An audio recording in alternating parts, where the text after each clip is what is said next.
For our top story, the members of the Certificates of Graduate Studies, or COGS, rallied ahead of a big face-off for their wages. DITV News Director Johnny Valtman has what the students want and why it's important to them. Members and supporters of COGS met outside the Danforth Chapel ahead of their face-off with the Iowa Board of Regents. COGS are continuing their fight for higher wages as negotiations between two sides begin. We need a living wage. To get to $35,000 a year in Johnson County would be a living wage. That's what we're asking for eventually. Over a few years, we hope to get there. Entering the Iowa Memorial Union, chants echoed throughout the halls. Now!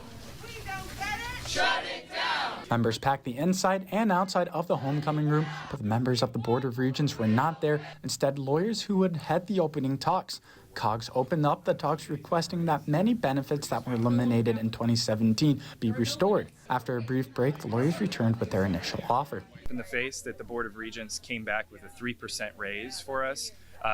Based on our data that we have collected, it should be at least a 25% raise. The offer was more than the legal minimum, which COGS was fighting for. However, many of the proposed conditions members wanted put back in were left out of the contract. Also, no, I'll be satisfied when we get a robust contract back from the Board of Regents with everything we asked for and more.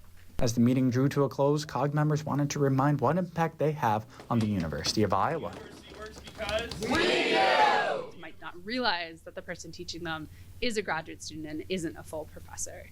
And I think we don't have an exact number, but it's somewhere around 40% of all the classes taught here are taught by graduate students. And I think the university really, our jobs here, without us, the university would not work. And as COG members left the IMU disappointed with the offer, they'll get another chance on February 20th in a closed-door session with the Board of Regents to try and negotiate a higher pay raise.